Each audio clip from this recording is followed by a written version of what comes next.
Love is like proof of youth. It's the best thing ever. Ken's words echoed in my mind, spreading a dull ache in my chest. That ache slowly ate away at me as I was forced to accept the reality of his betrayal. Kathy, my younger sister, and her daughter Amy had entered my life, which felt like a nightmare. But it wasn't a nightmare, it was reality. Ken had become infatuated with Amy, who resembled my sister Kathy, and for 18 years he had continued this affair without my knowledge. My heart was utterly shattered when I realized the truth. "You should just get divorced already." Amy's cold words pierced me like a sharp blade. I had believed that Ken and I had spent so many years supporting each other, but that trust crumbled away knowing that his gaze had shifted from Kathy to Amy. Still, I wasn't going to back down easily. The fire of revenge that had slowly grown from small suspicions and pain had become my only source of strength. I knew at that moment that the truth would come to light. I stayed, determined to witness the looks on their faces when everything crumbled. The thought of how their peaceful days would soon be shattered filled me with grim satisfaction. My name is Emma, and I'm a 45-year-old housewife. I've known my husband Ken since childhood, as we lived in the same neighborhood. My younger sister Kathy is 2 years younger than me, and we all used to play together. Ken was always gentle and kind. He was more important to me than just family. After high school, we started dating, and by the time I was 25, we were married. We wanted to have kids right away. However, we soon found out that Ken was infertile due to low sperm count. The doctor told us that it would be impossible for us to have children. We were devastated. What do we do now? Ken had asked me that quietly one day, and I remember it as if it were yesterday. "We'll live together, just the two of us." I responded without hesitation, believing that as long as I had Ken, nothing would scare me. But then, out of the blue, Kathy called me to say she was getting divorced. Kathy had married right after high school, and by now, she had a 5-year-old daughter named Amy. She swore she would raise Amy on her own. Kathy and I had been through a lot together, especially after losing our parents when we were still in high school. We had supported each other through everything, so her decision to divorce and raise Amy alone was a huge shock to me. "Sis, I can't take it anymore." Kathy's voice sounded exhausted. She had clearly struggled for years, but her determination to raise Amy on her own seemed so brave to me. To help her out, Ken and I decided that the four of us would live together. Since we didn't have children, we felt that taking care of Amy was our way of helping out. I treated Amy like my own daughter, and Ken also poured his affection into her. Amy was a sweet child, and Ken once said, "I wish I could be her father." His words struck me as odd at the time, but I laughed it off. Over time, however, Ken's behavior towards Amy started to change. His excessive affection for her began just before Amy started elementary school. Up until then, Ken and I treated Amy naturally, and Kathy trusted us to take care of her. We were happy to play the role of her parents. Since we had no children of our own, Amy became like a ray of light in our lives. At first, I didn't think Ken's behavior was strange. In fact, I thought it was heartwarming to see how much he cared for her. He would buy her toys and books and play with her every night. "What do you want to play today, Amy?" Ken would always ask her this with a smile. Amy adored Ken and eagerly awaited his return from work every day. "Hey Ken, let's play with this today." Amy affectionately called Ken Ken, which I found cute at first, but Ken grew overly protective of Amy, rushing to comfort her even at the slightest sign of sadness. One day we were at the park, and Ken kept a constant watch on Amy as she played with her friends. The moment she stumbled, he rushed over to scoop her up. "Don't worry, I'm here for you," he said as he hugged Amy, and though she seemed a bit confused at first, she quickly smiled and hugged him back. But something felt heavy in my chest at that moment. I began to worry that Ken's overprotectiveness might hinder Amy's growth. I quietly tried to talk to Ken about it. "Don't you think you're being a bit too overprotective?" Ken looked surprised for a moment, then smiled and said, "I'm just worried about her. If she ever got hurt, I wouldn't know what to do." Though his concern seemed genuine, I couldn't shake the feeling that something was off. Still, I decided to trust his words. Even after that, Ken's behavior toward Amy didn't change. If anything, he became more and more obsessed with her. He wouldn't leave her side when we were at home. He found excuses to hug her or pat her on the head constantly. "Maybe you should give Amy some space."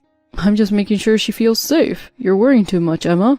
Ken's words were said without malice, as if I were the one overreacting, but the sense of unease I felt continued to grow each day. When Ken got home from work, the first thing he did was check on Amy. He wanted to know every detail about what she had done, what she had said, and who she has spent time with. His constant questioning started to feel unnatural to me. Emma, do you know who Amy's friends are at school? I'm really curious about who she's hanging out with. I guess they're just normal kids, but why do you care so much? No reason, I'm just worried. What if she's being influenced by the wrong people? Ken's words sent a chill down my spine. As the years passed, Amy grew into a high school student. One day I came home and saw Ken inside Amy's room. The door was slightly open and I could overhear their conversation. Amy, you're so beautiful. Don't let any bad guys take advantage of you. His gentle voice made my skin crawl. Amy responded, but her voice was too quiet for me to hear clearly. Don't worry, I'll always be here for you. His words no longer carried the warmth they once did. Instead, there was an unsettling sense of possessiveness. I couldn't move, frozen in place, unable to process what I was hearing. When Ken finally left Amy's room, I confronted him. Why were you in Amy's room? What were you doing? Ken looked startled for a moment, but quickly regained his composure. I was just talking to her, that's all. There's nothing to worry about. I wanted to believe him, but my heart was filled with doubt. Ken's behavior no longer seemed like just concern. His obsession with Amy only grew, and I started to feel a distance forming between us. It didn't take long for me to realize that Ken's fixation on Amy was destroying our marriage. By the time she became an adult and moved out to live on her own, the warmth in our home had vanished. Ken seemed restless, and our conversations dwindled. Just as Ken and I were starting to adjust to life as a couple again, Kathy paid an unexpected visit. Kathy, it's rare to see you drop by unannounced. What's going on? I'm sorry for showing up so suddenly, but I need to talk to you about something important. Kathy's face was serious without her usual smile, and I had a bad feeling about what she was going to say. What's wrong, Kathy? Did something happen? Kathy took a deep breath and began to speak hesitantly. You and Ken have always been close, right? How are things between you two now? What do you mean? We barely talk anymore. Kathy's eyes darted nervously, and it was clear she has something important to say. After a few seconds of silence, Kathy spoke slowly. I saw Ken and Amy together entering a building near the station. Near the station? What do you mean? The two of them together? My mind went blank the moment Kathy's words sank in. What she was saying seemed impossible. That's not possible. Amy and Ken together? It must be a mistake. I tried to deny Kathy's words, refusing to believe such a thing could be true, but Kathy's face was serious, showing no signs of dishonesty. She looked pained, as if telling the truth was causing her agony. I didn't want to believe it either, but I had to know for sure, for your sake, so I hired a private investigator to look into it. Kathy had hired a detective to gather evidence. There's no mistake. Her words shocked me to the core, and fear crept over me. If Ken and Amy really were involved, what would become of my life? The investigation report Kathy handed me revealed something far worse than I had imagined. Detailed photos and accounts of Ken and Amy sneaking around together filled the pages. It even included photos of them entering and leaving a shady establishment near the station, and intimate photos of the two of them together. It was undeniable proof of their relationship. Tears flowed uncontrollably down my face. I had raised Amy as if she were my own child alongside Ken, only for them to betray me like this. That night I made the decision to confront Ken. When he returned from work, I handed him the report. Ken, what is this? Why are you and Amy going to places like this? What's going on? Ken looked startled for a moment, but he quickly regained his calm. Oh, that? Well, there's no point in hiding it anymore. Yeah, Amy and I are together. It's been 18 years now. Without hesitation, he admitted to everything. His heartlessness left me feeling both angry and devastated. 18 years? Since she was 5 years old? My voice trembled as I tried to comprehend. I had raised Amy as my own daughter, and yet behind my back this had been happening. No, it didn't start when she was 5. But she's always been special to me. She reminds me of Kathy when she was younger. It's the best feeling in the world. What did you just say? I couldn't believe my ears. She reminds you of Kathy? What does that mean? I had never imagined that Ken had feelings for Kathy, but it became clear that Ken had been in love with Kathy all along. However, Kathy had always been popular and out of Ken's reach, so instead, he married me. Kathy never showed interest in me, so I settled for you. But it wasn't so bad. You're good at housework and you're kind-hearted. His words broke me completely. My entire marriage had been built on a lie. We've been together for 18 years. You have no right to complain about us, Aunt Emma. Amy, who had just returned home, suddenly entered the living room and coldly said this to me. Amy, what are you doing here? Why shouldn't I be here? Mom told me you wanted to talk to me. I stared at her in disbelief, unable to comprehend how the sweet child I had raised could hurt me so cruelly. Just give it up, Aunt Emma. You need to get a divorce. Ken belongs to me now. Her words felt like a nightmare, like something out of a bad dream. She then pulled out her phone and showed me pictures of her and Ken together, smiling and happy. See, we're happy. You're not needed anymore. The sight of Ken and Amy smiling together in those pictures was the final blow. How could this happen? My voice trembled, but neither Ken nor Amy responded. They simply laughed at me, mocking my pain. At that moment, something inside me snapped. The betrayal by the people I had loved was too deep for words to express. Quietly, an intense anger began to burn deep within me. Their arrogance and disregard for my feelings only fueled my resolve. I knew I had to deliver one final blow to them. When Ken left the room to go to the bathroom, Amy and I were left alone in the living room. The silence between us was heavy. The silence didn't last long. Ken says he prefers someone younger than you. He's always liked Mom, you know. You don't stand a chance. Amy's words were like a cruel taunt, and I was shocked at how heartless she had become. I had never imagined that the sweet child I once adored could turn into this cold, calculating person. I see. Well, are you ready for what's coming? I calmly pointed at the photo in Amy's hand. It was a picture of her and Ken smiling together, looking happy. But what I pointed at wasn't Amy, it was Ken. Amy looked confused for a moment, trying to understand what I was implying. Then a bitter smile crept across her face. What's that supposed to mean? You're just jealous because you've already lost. I sighed deeply, realizing that Amy still didn't understand the gravity of the situation. She had no idea that her victory was short-lived. Just then, Ken returned from the bathroom, and moments later, Kathy walked into the living room. Kathy and I exchanged glances, and she nodded slightly. Without hesitation, Kathy pulled out a photo and handed it to Ken and Amy. Take a look at this. Kathy's voice was calm, but filled with a quiet fury. Ken and Amy's faces paled as soon as they saw the picture. What is this? Ken's voice wavered with a mix of surprise and fear. The photo showed Ken with another young woman, someone other than Amy, clearly in an intimate situation. What is this? Who is she, Ken? Amy's voice trembled as she questioned him, but Ken was too stunned to respond. His face turned pale, and his mouth twitched. The love he had promised Amy had been a lie, directed at another woman as well. How could you do this? I wasn't the only one? Amy's voice was filled with despair, and disbelief flashed across her face. But she had no choice but to accept the truth. Ken had betrayed her too. It's over. I spoke quietly as Amy stood there, crushed by the revelation. Then I turned to Ken, who looked defeated and at a loss for words. This is who you really are, Ken. You've betrayed me, Amy, and now this other woman too. You're a pathetic excuse for a man. Ken stood there, speechless.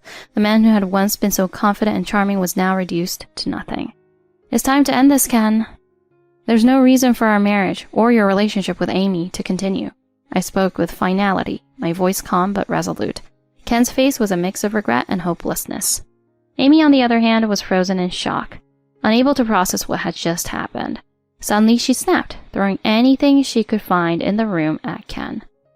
Amy, stop it! Kathy quickly stepped between them, trying to calm her down. You're not going to keep doing whatever you want in this house anymore. You're cut off. Get out right now. Wait, Mom! You're not going to abandon me, are you? Abandon you? After everything you've done, you expect us to stay by your side? You betrayed the people who cared for you. I'm done with both of you. Kathy's voice was steely and firm, and neither Amy nor Ken had time to react. Sis, we're done here, right? Let's end this. Kathy turned to me and I nodded in agreement. Yes, it's over. I pulled out a piece of paper and handed it to Ken. It was a divorce settlement. Wait, Emma, we don't have to go this far? Oh, we do. After 18 years of betrayal, this is exactly what needs to happen. But I still love you, Emma. Please, don't leave me. Love me? You've loved how many others as well? Name them. My words poured out in rapid succession, and even Amy looked stunned by my sharp tone. This divorce settlement has been ready for over a year. I've known for a long time. There's no point in apologizing now. It won't change anything. You're out of my life, both of you. With those final words, Kathy and I took our first step toward a new chapter of our lives. We decided to leave behind the betrayals of the past and reclaim our future.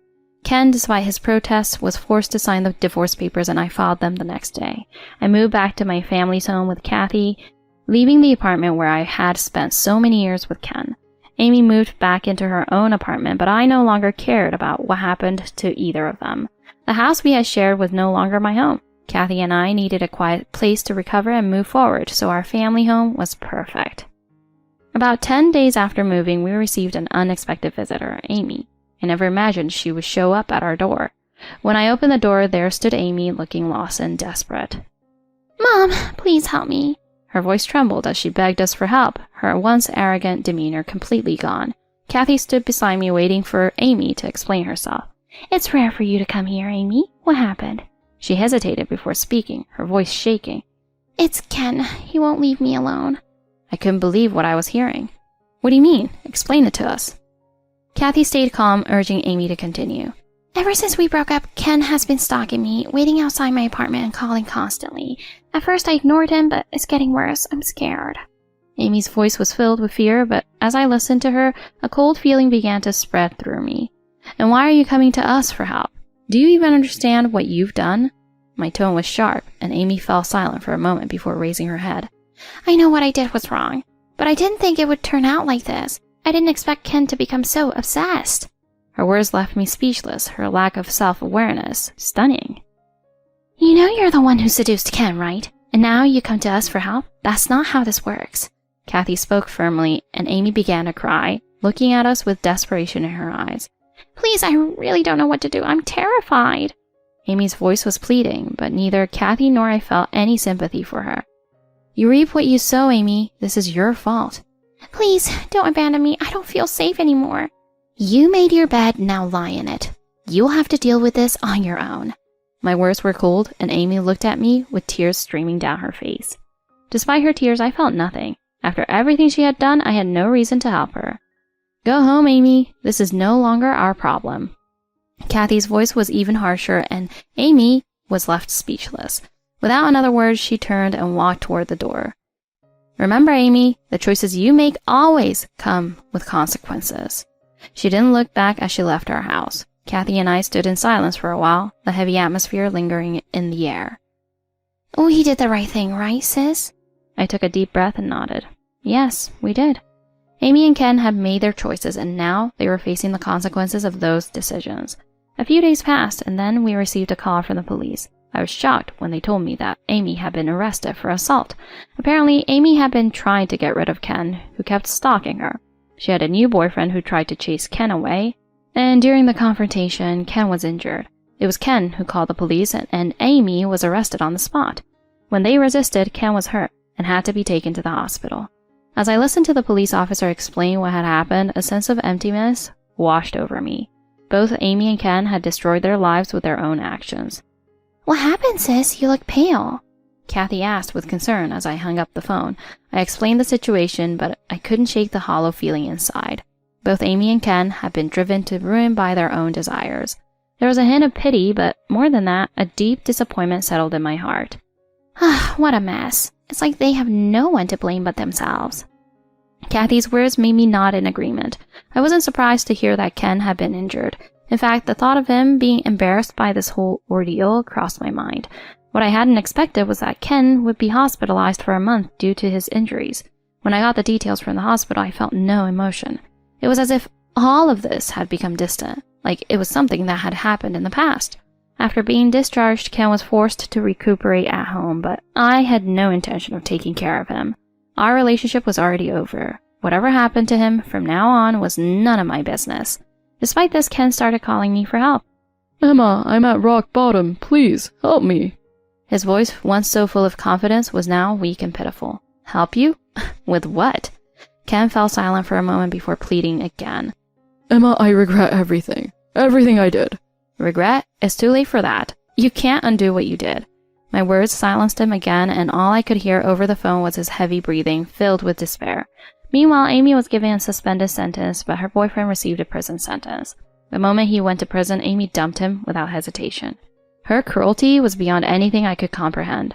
Amy's life continued to fall apart after that. She was fired from her job and faced severe financial difficulties.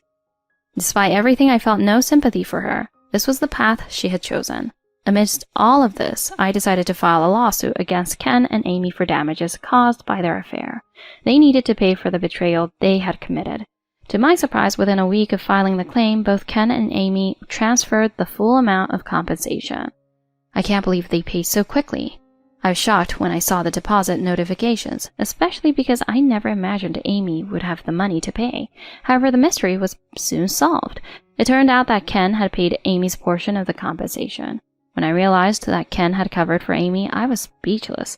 He still had feelings for Amy, enough to help her even after everything.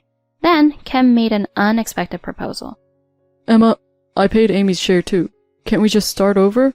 His voice was filled with desperation, as if he was trying to regain his former confidence. Start over? After everything that's happened, how could you even think that's possible? You betrayed me, you betrayed Amy, and you expect me to forgive that? My words were sharp, and Ken fell silent again. He had nothing left to say. So, are you just going to leave me like this, Emma? What are you talking about? It turned out that Ken had originally planned to get back together with Amy. He had paid her portion of the compensation, thinking they could restart their relationship with a clean slate. Amy had agreed to this, but as soon as Ken paid the money, she disappeared from his life. She had used him to settle her debts and then abandoned him. When I learned that Amy had left Ken, I couldn't help but feel a strange sense of satisfaction. It was poetic justice. Ken had been so obsessed with Amy, and now she was gone. I was genuinely curious about how Ken, who had been financially struggling, was able to come up with the money so fast. It turned out that Ken had borrowed the money from a loan company. When I found out, I was speechless. You borrowed money just to pay for the damages? I muttered to myself, unable to believe how far he had fallen. Ken had been so desperate to settle the debts that he had pushed himself even further into ruin. Why would you do something like that? I asked Ken over the phone, his voice tired and hollow. What else could I do? Amy and you would have left me otherwise. I had no choice. Ken's voice cracked as he explained how he had used up almost all of his savings and had even lost his job. What do you mean you lost your job? Ken hesitated before answering. I couldn't focus on work because of everything with Amy. I kept taking time off and eventually I was fired. His confession left me stunned. I couldn't believe that Ken's obsession with Amy had driven him to the point of losing his job. What are you doing with your life now? I asked, my frustration growing. I'm barely managing with the money I borrowed. The hospital bills, the compensation, it's all gone. Ken's voice was filled with despair, and I realized that he had truly hit rock bottom. He had lost everything because of his actions and was now stuck in a life of debt. But my feelings weren't of pity. They were of disappointment. I was ashamed that I had ever loved a man like him. This is the result of your own choices, Ken. You followed your desires and lost everything. There's no going back now. My voice was cold as I ended the call. The man I had once known as Ken no longer existed. I later learned that Ken continued to struggle under the weight of his debts, scraping by day after day. His life had become a shadow of what it once was, and he was left with nothing but regret. Meanwhile, Kathy and I slowly began to rebuild our lives. Living together, we supported each other and filled our days with laughter. Our family home, though old, was peaceful, and we found joy in the simple things. Spending time with Kathy helped me regain my sense of inner peace and gave me the strength to move forward. Then one day, while we were watching the news, Kathy's face suddenly turned serious. The screen displayed a report about Amy. It seemed that she had been involved in a scam, pretending to be engaged to multiple men and stealing money from them. The news anchor described the details calmly as Kathy turned off the TV without a word. You know, I can't take responsibility for what Amy does anymore. She's my daughter, but I have no idea where she is or what she's up to. There was a trace of sadness in Kathy's voice, but also a sense of finality.